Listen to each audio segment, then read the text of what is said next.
welcome to 3 Count Commentaries.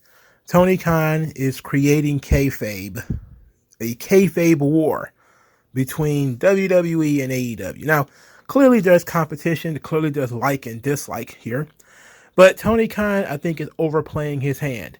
2 weeks ago, Tony Khan was on an interview where basically he's talking about being a quote-unquote challenger brand and how it was an idea, a marketing idea that was tossed to him by Warner Brothers.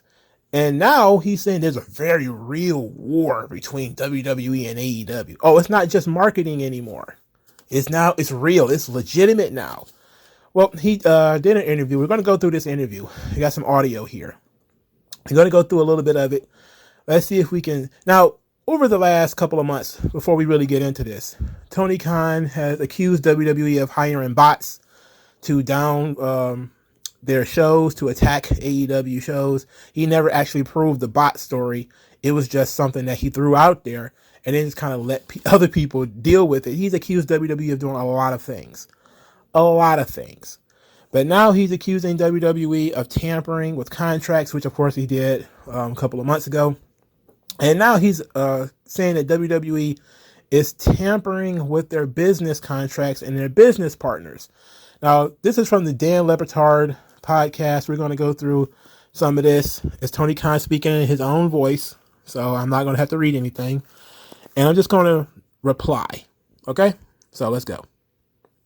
What's interesting is the story that is the most real, the most intense, and the most hatred in all of pro wrestling is that between the two wrestling promotions. I think we truly, truly hate each other. And I think it makes for really exciting TV, and it makes for an exciting wrestling war.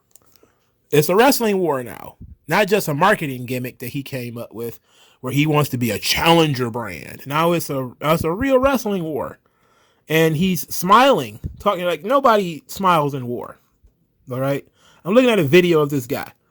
Nobody smiles in a war, especially if you're not winning. It's really not funny. It's not entertaining. All right? So let's continue here. Oh, shit. What is an example of that hatred? Because you haven't articulated it quite like that before. Hatred. Well, I'll give you a good example. About 2 years ago, there was a rumor I read on the internet that my business partner, New Japan Pro Wrestling, had gotten a phone call from Nick Khan about switching over to work with them. And I was really just getting started with New Japan. Like we'd only been working together a short time. And that also had been, frankly, a tumultuous relationship.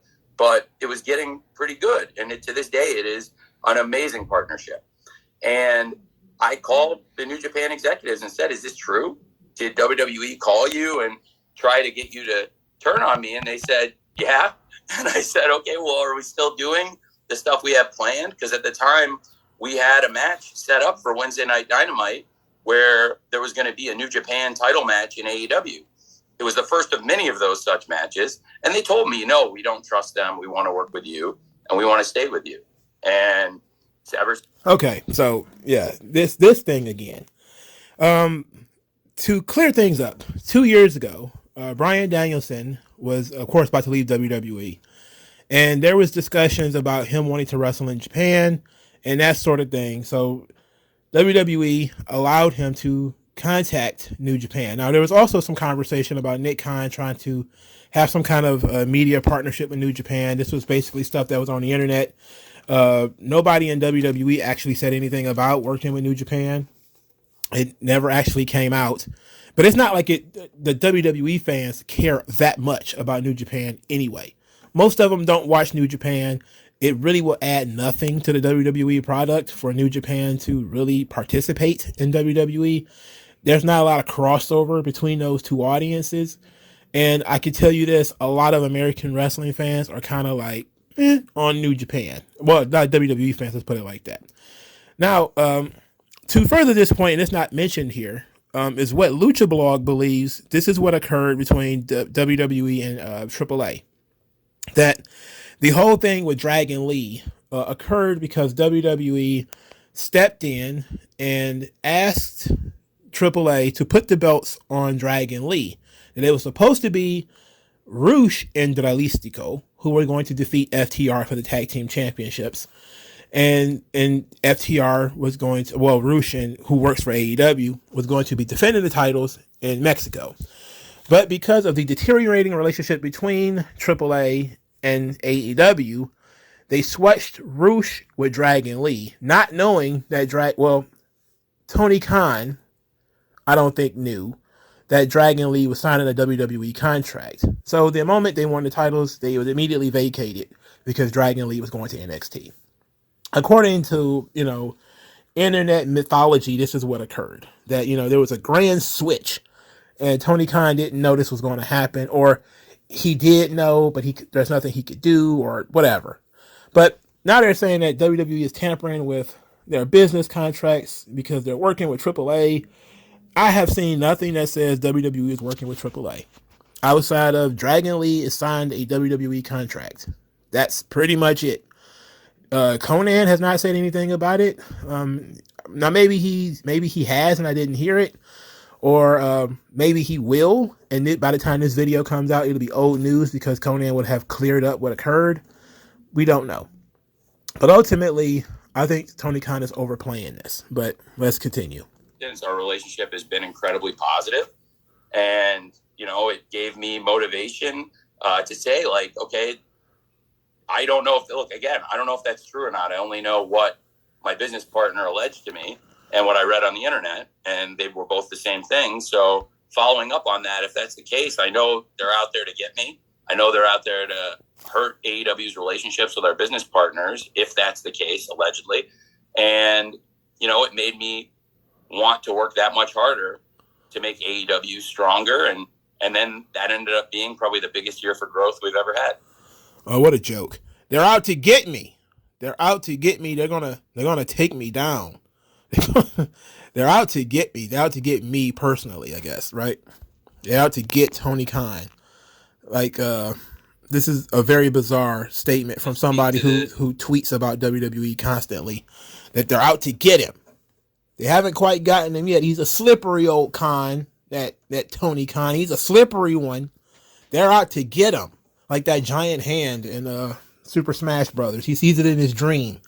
It's Vince McMahon's giant hand, and it's out to get him, like Smash Brothers. Like, I'm gonna get you, pal. I almost got you that time. Like, come on, man. What the hell is this guy talking about? To me, this is all kayfabe. It's all in his mind. It's all marketing. It's a marketing gimmick. As far as I'm concerned, that's what this is. But now he's about to talk about wrestler contracts. Now, this one is actually pretty interesting. I can't really comment on what their internal struggles, internal stripes are, because I don't work there and I'm not there. I can only speak to the challenges we've had. And, I've had a lot of wrestlers come to me and allege that WWE reached out to them to tamper with their contracts and ask them to break their contracts. I can't confirm that specifically. I can only tell you what the wrestlers have come to me and said. But I've had multiple wrestlers and staff report that to me. It was very disturbing. And I've had to go out and try to put on good shows despite. All right, so let's talk about this right now. This is historically a wrestling trick. This is something that Vince did in the 80s. It's a pretty common wrestling thing that a wrestler will leave, a promotion or whatever, and he'll go join a new promotion. And typically what will end up happening is a new promoter will try to wrangle in as many of the friends or cohorts or whatever of the wrestler that they just brought in. To give you an example, Vince would reach out to Dallas and try to get the Von Erichs. This was historically true. He really wanted Kerry Von Erich. He wanted Kerry Von Erich, in like 1985 or something like that, long before he actually joined the WWF. So he would reach out and contact them, see if they're available, which is technically what it is see if they're available or whatever. Give them hey, this is what we're willing to pay you. This is the dates, yada, yada, yada.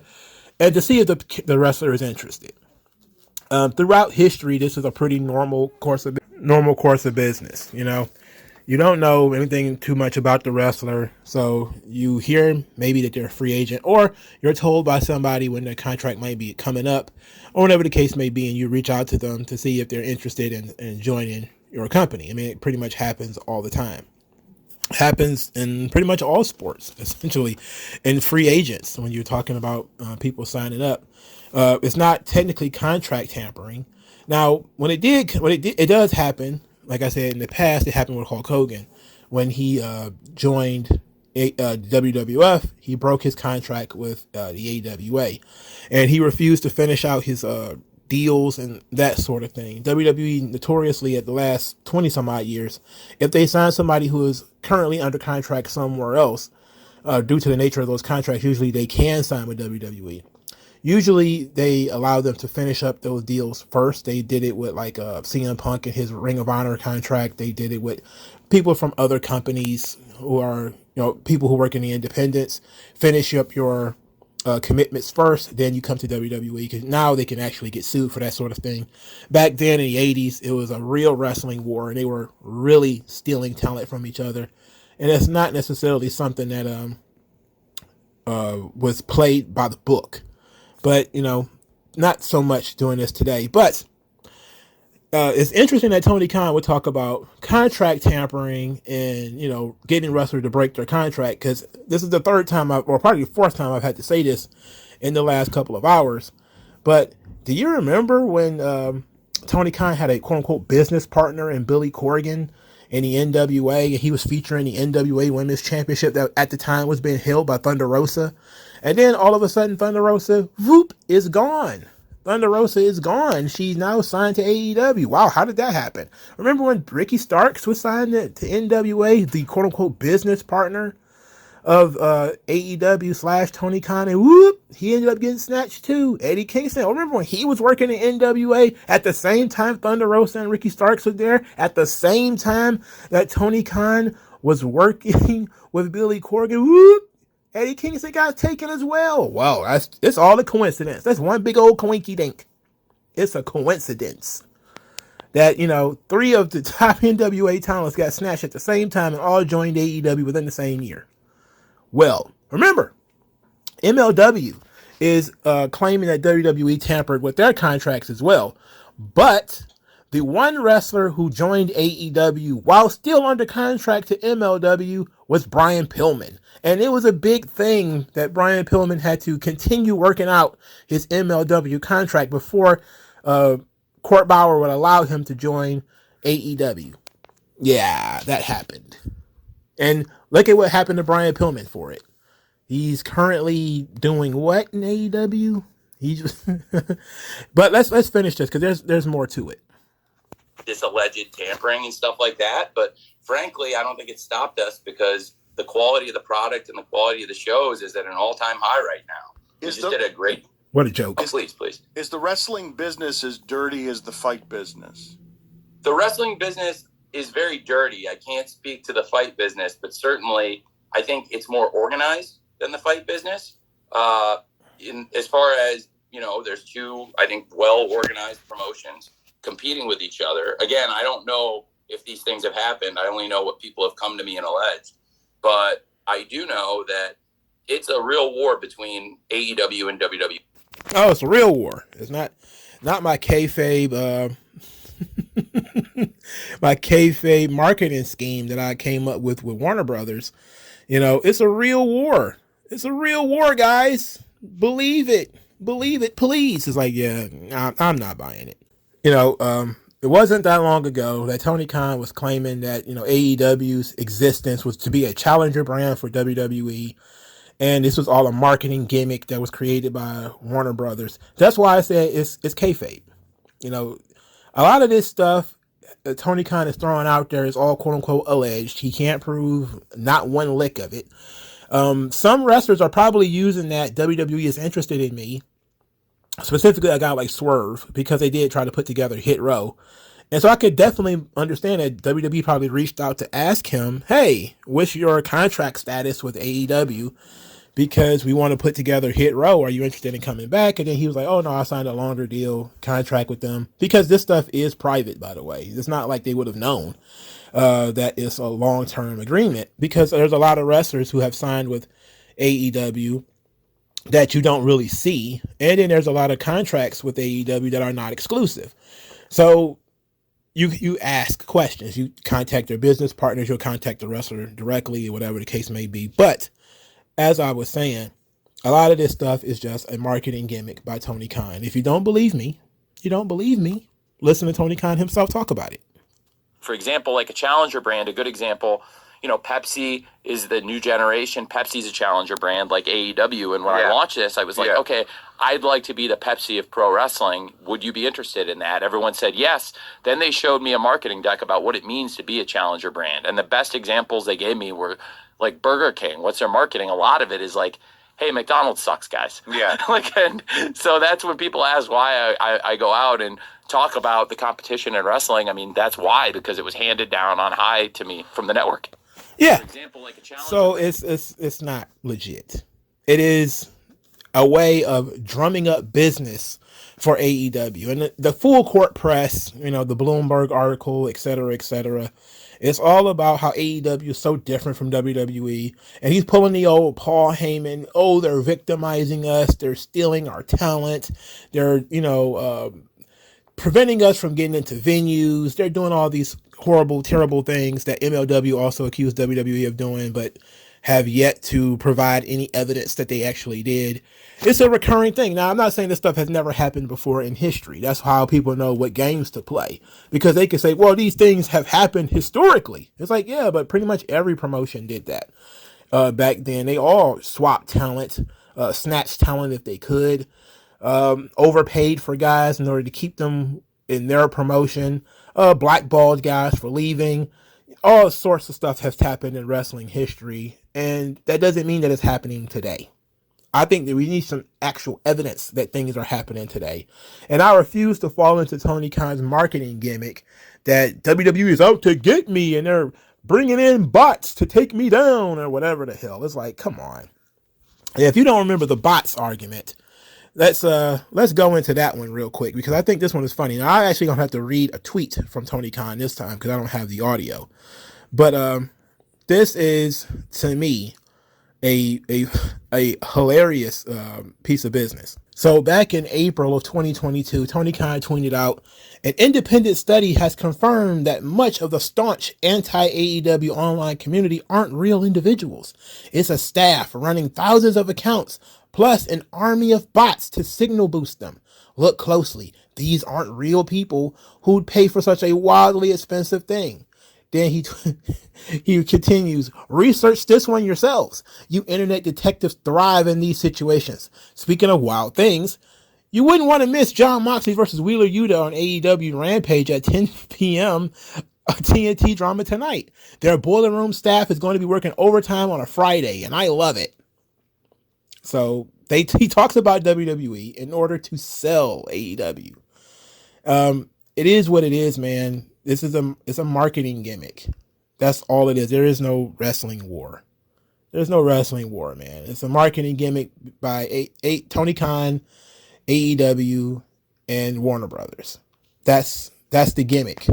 If it was a real war, if real stuff was going on, we know about it. Just like people believe that, WWE was contacting Domino's, because wasn't that the Meltzer thing, or is that a Tony Khan conspiracy theory that because something happened on national television, apparently Domino's needs to be informed that this thing would happen. It's like, is that really what occurred, or is it that somebody at Domino's saw this and was like, with the for those of you who might not remember, the Nick Gage, I believe it was Chris Jericho match, where they used a pizza cutter and then it cut to a Domino's commercial. There hasn't been a Domino's commercial on AEW since. And apparently that was WWE's fault. That was WWE's doing. Just like supposedly somebody in WWE contacted the Maryland Athletic Commission during the Kenny Omega Jon Moxley match when they were bleeding all over the place. It's like, no, it was actually some guy who worked for WCW. And it wasn't like the State Athletic Commission are completely blind. They didn't know that this had occurred in their state. They already knew that it was illegal for them to blade and to bleed in Maryland. It was already pretty well known, and they even agreed to it before they went forward, and they did it anyway. But in order to continue the marketing gimmick, you say WWE has something to do with it. Therefore, you look like the babyface in this situation. It's all just marketing. don't fall into this. If there is something legitimate that can be proven 1-to-1, then yeah, let's talk about it. Until then, as long as Tony Khan is talking about these alleged incidences of minor things that wouldn't have stopped AEW in the first place, doesn't matter much of anything.